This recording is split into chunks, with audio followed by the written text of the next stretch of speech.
Bonjour, je suis très heureux d'être. Allô, ouais, voilà, super. C'est effectivement quelque chose d'assez nouveau pour moi. Mon domaine d'expertise, c'est le numérique. Et finalement, il y a quand même un certain lien entre mon histoire numérique et le fait que je sois aujourd'hui sur cette estrade. Donc, je me suis évidemment, comme vous tous, toujours intéressé aux enjeux d'environnement, d'écologie, de CO2.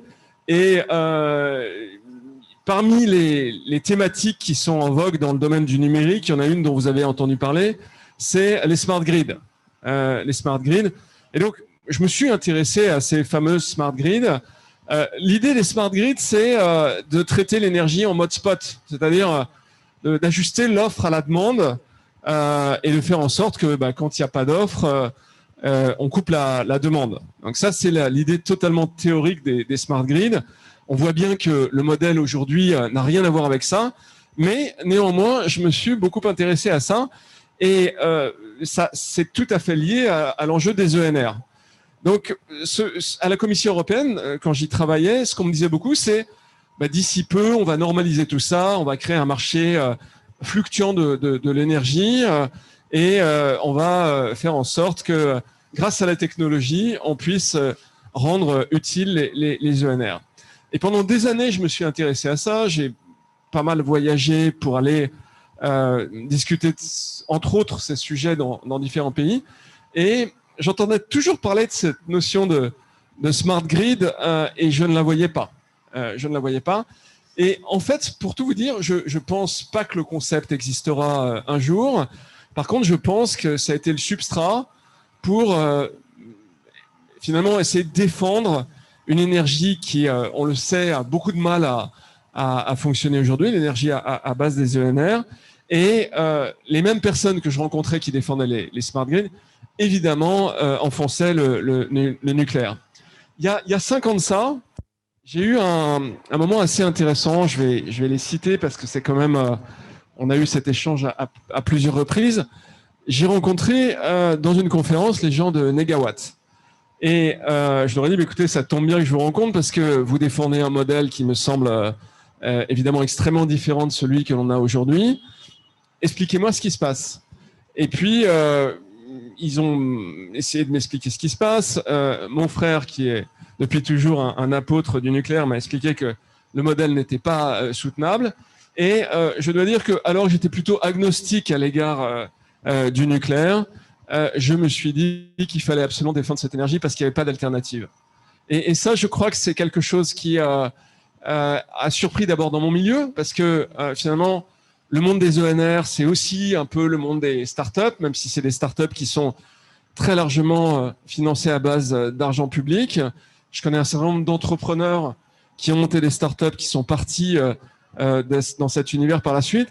Et il y avait quelque chose qui allait un peu contre le sens de l'histoire, de voir quelqu'un qui venait du monde des startups, qui allait défendre cette énergie nucléaire.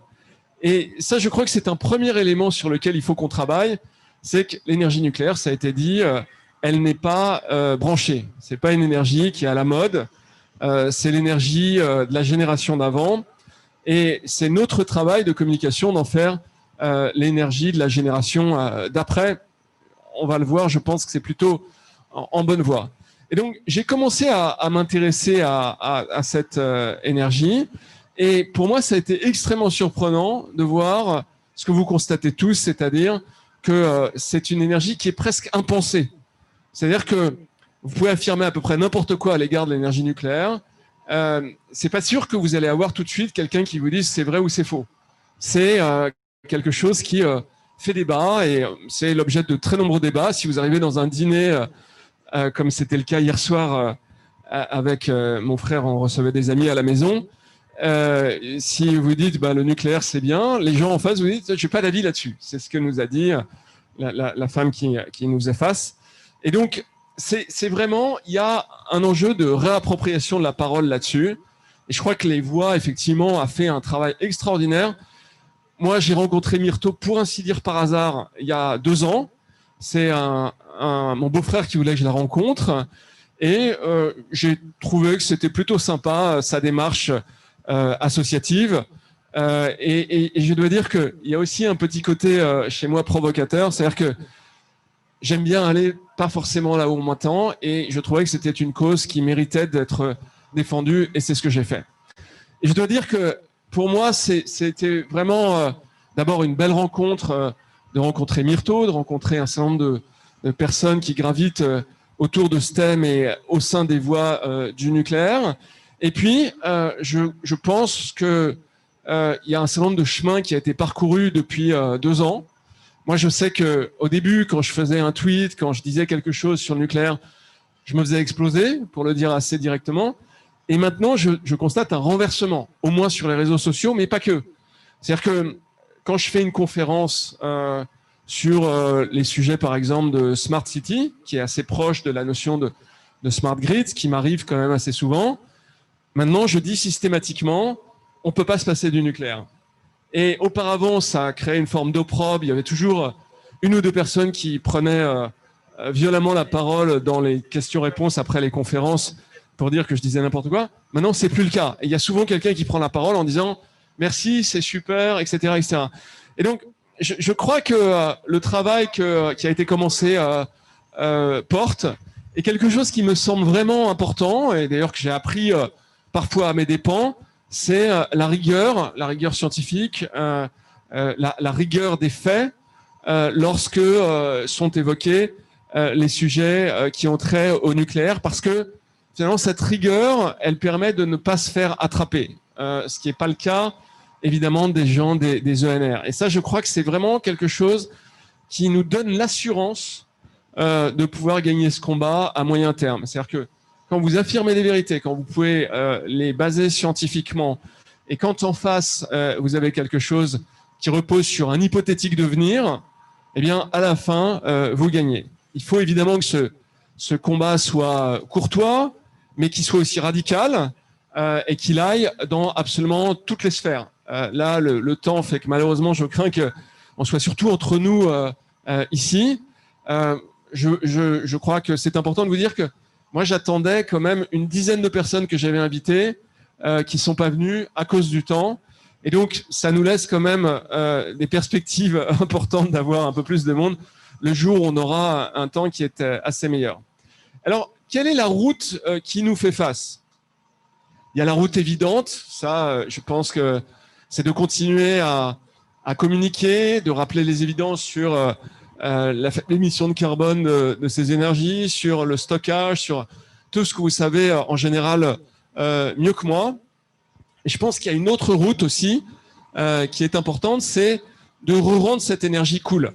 Il se trouve qu'un peu par hasard, avant-hier, j'étais avec le futur secrétaire du patron de l'énergie nucléaire d'EDF, et qui me disait, mais on se rend compte que cette énergie a été tellement dépréciée que une des difficultés qu'on a, par exemple à Flamanville, c'est de trouver des gens qui peuvent travailler pour nous. La filière a été détruite, elle n'attire absolument plus de jeunes qui veulent travailler dedans, et c'est quelque chose qui est évidemment hautement problématique si on veut ne serait-ce que sa pérennité et éventuellement demain son développement.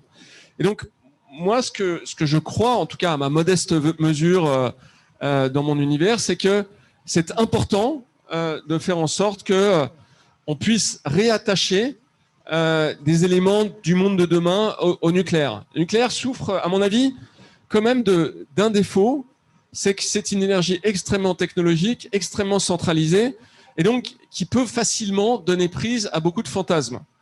Et au-delà de ça, c'est pas évident d'aller communiquer sur des éléments qui sont des facteurs nouveaux à l'égard du nucléaire.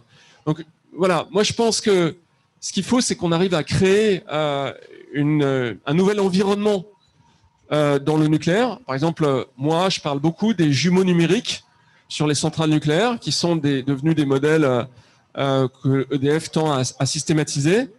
Et ça, je pense que c'est vraiment important qu'on montre que voilà, le nucléaire s'empare des facteurs du monde de demain. C'est vrai pour l'environnement, c'est vrai pour le numérique, c'est vrai aussi pour faire en sorte qu'il y ait plus d'inclusion citoyenne, plus de débat autour de ces thèmes. Quand je parle de débat, je ne parle pas de de trolling, je parle de vrais débats sur ce genre de choses. Et voilà, le sens de l'histoire est avec nous. Le sens de l'histoire, c'est une urgence de décarboner qui est évidemment dramatique et qui fait que ce débat qui était évoqué peut-être une fois de temps en temps par les médias, maintenant il est évoqué quasiment quotidiennement et la factualisation de ce débat va faire en sorte que ça existe. Et donc je pense que l'effort, c'est maintenant. C'est maintenant qu'il faut bombarder, c'est maintenant qu'il faut faire des tribunes, c'est maintenant qu'il faut interpeller, c'est maintenant qu'il faut être sur les réseaux sociaux. Et je pense que ce point d'articulation, il est en train de se faire. Je suis vraiment très, très optimiste sur le fait qu'on va y arriver. La question, c'est qu'est-ce qui restera une fois que tout le monde sera convaincu? On aura une filière nucléaire qui sera quand même en mauvais état. On voit qu'on a encore on a du mal à faire aboutir tous ces projets. Et il va falloir reconstruire, et ça veut dire il va falloir aller convaincre les gens de l'intérêt d'aller travailler dans cette filière, dans les lycées techniques, dans les écoles d'ingénieurs, dans absolument tous les domaines, il va falloir faire ça, parce que ne serait-ce que si on veut faire perdurer les centrales qui existent, il va falloir un remplacement générationnel pour pouvoir faire fonctionner ces centrales, et il y aura besoin de beaucoup de monde pour le faire. Donc voilà, donc c'est ça que je voulais vous dire. Je voulais aussi vous dire, l'exemple qui me concerne montre que le travail que vous faites est bon. C'est-à-dire que, encore une fois, moi j'étais agnostique à l'égard du nucléaire et je suis devenu complètement en faveur pour des questions d'environnement. Je pense que les gens comme moi peuvent devenir extrêmement nombreux et que ça ne dépend finalement, ça dépend beaucoup de nous, même essentiellement de nous. Voilà ce que je voulais vous dire.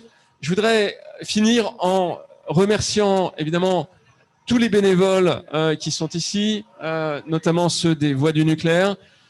Vous remerciez vous pour venir par ce temps vraiment cataclysmique d'être ici présent et vous dire que c'est pas inutile, vous dire que c'est important qu'on puisse se coordonner, parler des actions qui sont menées de ci, de là. Et encore une fois, vous dire que moi, je pense qu'on est au cœur du momentum et je vous fais le pari que si on se revoit dans 6 mois ou dans 1 an, on se dira, il s'est passé quelque chose depuis 6 mois. Et je trouve qu'il y a un petit caractère un petit peu, en tout cas à l'égard du nucléaire, un petit peu historique de changement de moment. Récemment, d'ailleurs, je l'ai tweeté, je crois, avant-hier, il y a eu des cadres des partis verts allemands qui ont changé de camp idéologique et qui ont dit eh ben, il faut absolument conserver les centrales qui nous restent. Et je pense que c'est ce qui va arriver aussi. Une dernière chose qui est importante et que je dis souvent, c'est autant je pense que c'est inutile d'engager avec les trolls, c'est-à-dire les gens qui sont radicalement opposés au nucléaire, autant je pense que tous les autres, c'est important d'aller voir. Les gens qui sont modérément opposés, c'est très important d'aller voir. Donc, je vais vous le dire, ça va sans doute vous surprendre, mais moi, je suis assez proche de la direction du Parti socialiste, assez proche de la direction des Verts. C'est des gens que je vois assez souvent. Et chaque fois que je les vois, ils n'en peuvent plus parce que je leur prends la tête sur ce sujet et sur d'autres d'ailleurs. Et je pense que c'est absolument nécessaire d'aller là où finalement on n'est pas forcément bien accueilli parce que c'est là que le combat se passe. Voilà, merci beaucoup pour votre attention et bravo encore d'être ici aujourd'hui. Merci beaucoup Gilles. On a du temps, donc si éventuellement vous pouvez poser des questions, interagir un petit peu, c'est l'occasion pour faire vivre un petit peu l'échange autour de ce thème. Profitez-en, profitez de la présence de Gilles avec nous. Alors pour les questions, comme il pleut, je vais vous demander peut-être de vous rapprocher pour pouvoir poser la question au micro, si ça vous va.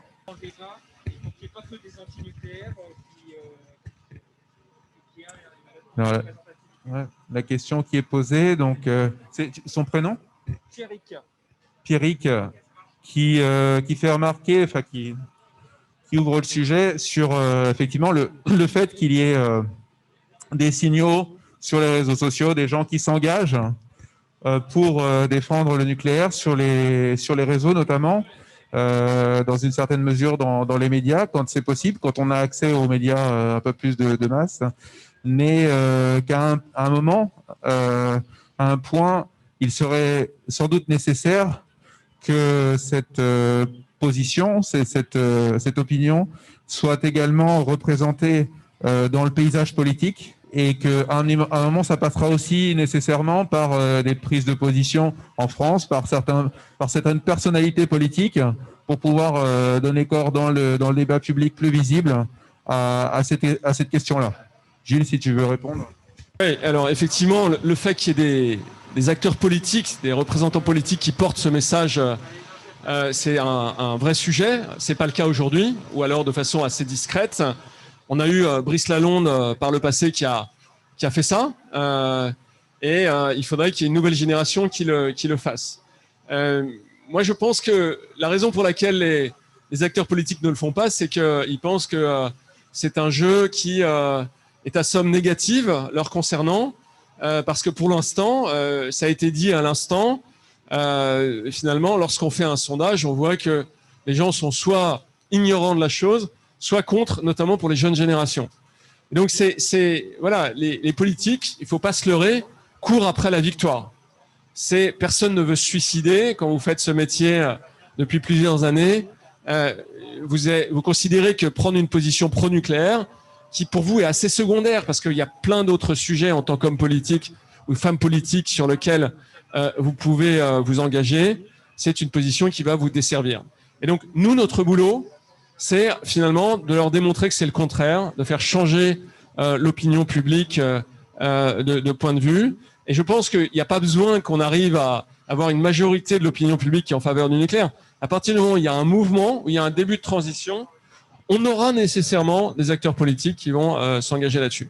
Il y a déjà un certain nombre d'acteurs qui sont, encore une fois, modérément explicites à l'égard de ce sujet. Généralement, il y a un marquage politique, je trouve assez étonnant à ce sujet. C'est généralement le centre et la droite qui sont plutôt sur cette thématique. Moi, je pense que si on veut gagner, il faut emmener tous les camps. Il faut que dans tous les camps, il faut quelqu'un qui soit pro-nucléaire, voire plusieurs personnes qui soient pro-nucléaire. Personnellement, ça peut vous surprendre, mais je pense que le ventre mou, c'est les Verts, c'est ELV. Pourquoi ? Parce que je sais qu'à l'intérieur de ce parti, il y a des voix dissonantes, il y a des gens qui commencent à se dire que c'est compliqué et qu'ils voient bien ce qui se passe dans le reste du monde, et puis les faits sont contre eux. Voilà, donc, et je vous le dis, je pense que c'est bien d'engager radicalement, mais il faut essayer de continuer à respecter les gens, parce que quand vous blessez les gens, ça ne marche plus. Ils veulent plus dialoguer avec vous. Et donc, si vous posez les faits de façon extrêmement radicale, mais que vous respectez les gens, vous avez plus de chances de leur faire changer d'avis. La question, c'est de savoir si vous voulez vous défouler ou si vous voulez gagner. Moi, je pense qu'il vaut mieux gagner que se défouler. Et je le dis souvent à quelqu'un qui m'est assez proche, avec qui j'ai des liens de sang. Voilà. Donc, et encore une fois, tout ça est en train d'évoluer d'une façon qui est plutôt positive. Je pense que quelque chose qui sera probablement un des travaux des voix à moyen terme, c'est de faire un toolkit pour les politiciens qui leur résume la situation avec des éléments de langage, ce qu'on fait sur tous les thèmes. Dans le numérique, on a beaucoup fait ça. Et à l'égard du numérique, les politiciens, il y a encore quelques années, étaient totalement ignorants. Ils le sont un peu moins aujourd'hui. Et c'est beaucoup parce qu'un certain nombre d'associations, le Conseil national du numérique, ont armé ces politiques en leur expliquant ce qui se passait de façon factuelle. Voilà, donc ça fait partie des nombreux chantiers qu'on pourrait avoir à cet égard. Alors, c'est plus une remarque. J'ai l'impression qu'en fait, on est sur la défensive en essayant de dire aux gens qu'on va protéger le climat avec le nucléaire. On est dans la séduction en essayant de convaincre les politiques qu'ils vont pouvoir briller avec ce sujet-là. Je me demande si on ne devrait pas être plus offensif et parler du nucléaire comme d'un feu prométhéen pour l'Afrique et parler de la sécurité intrinsèque de certains systèmes et montrer en fait qu'on peut avoir totalement confiance en cette technologie au point de la commercialiser vis-à-vis de l'Afrique. Et certainement, je pense qu'on aura la possibilité de recruter des jeunes si on a cet esprit de futur et cet esprit humaniste. Merci, super question. Alors moi j'ai une sensibilité à l'égard de l'Afrique qui est effectivement très forte. Et je pense que ce débat a existé par le passé. Il y a une époque où on se posait la question de savoir si on n'allait pas vendre une centrale nucléaire à Kadhafi, etc., etc. Et en train de revenir avec les SMR. Parce que, évidemment, les risques de prolifération avec les SMR, paraît-il, sont nuls, de ce que je comprends. Et puis, la technicité pour les mettre en œuvre est beaucoup plus basse. Il y a une vraie opportunité de marché à l'égard de ça. Je ne sais pas, je pense qu'il y a certaines personnes qui sont beaucoup plus calées que moi là-dessus. Quelle est la réalité commerciale de ces SMR? Mais c'est exactement ce que je voulais dire tout à l'heure en disant qu'il faut, entre guillemets, start-upiser le modèle. Il faut le rendre cool. Il faut faire en sorte que quand je fais une école d'ingénieur ou un BTS ou un lycée technique, je puisse me dire, bah en fait, je ne sais pas encore très bien dans quoi je vais bosser. Je vais travailler peut-être dans le numérique, peut-être dans l'environnement, peut-être dans le nucléaire. Quand on en sera là, on aura gagné. C'est vraiment ça. Mais pour ça, il faut vraiment travailler les éléments de langage, les éléments symboliques que voient les gens. Là, aujourd'hui, ce qu'ils voient, c'est une communication qui est hyper corporate, qui vient de très, très grandes institutions, qui communiquent hyper sérieusement. Et là, ce qu'on fait, c'est vachement bien. Il y a des bananes, il y a des... Et voilà, le